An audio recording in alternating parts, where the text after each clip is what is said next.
আসসালামু আলাইকুম। আশা করি সবাই ভালো আছেন। আল্লাহর রহমতে আমরাও ভালো আছি। আজকে আমি শাক ভাজি করবো। শাকগুলো ধুয়ে নিলাম। আর মাছ ভাজি, শাকের ভিতরে লবণ দিয়ে দিলাম। শাকগুলো আমি ভালো করে সবগুলো দিয়ে দিলাম।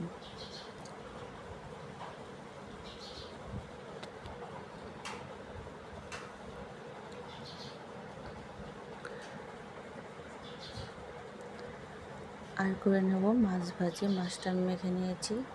টমেটো ভর্তা, কচুরমুখী ভর্তা। আমি আজকে সব শুকনো খাবারগুলোই রান্না করলাম। তো মাছ দিয়ে দিলাম, তেলগুলো আমি গরম করে মাছটা দিয়ে দিলাম। এখানে আমার শাক ভাজিটাও হয়ে গেছে। এখানে আমি সব কিছু করে নিয়েছি। সবগুলো রেসিপি আমি দিয়ে দিয়েছি। ছোট্ট একটা ভিডিও, বেশি আমি ব্লগটা বড় করে নিই, কারণ যত ছোট ছোট আমার খাওয়ার জিনিস, তাই আমি ছোট্ট একটা ব্লগ দিলাম। আশা করি সবাই ভিডিওটা দেখবেন। ভালো লাগলে অবশ্যই লাইক, কমেন্ট, শেয়ার করবেন।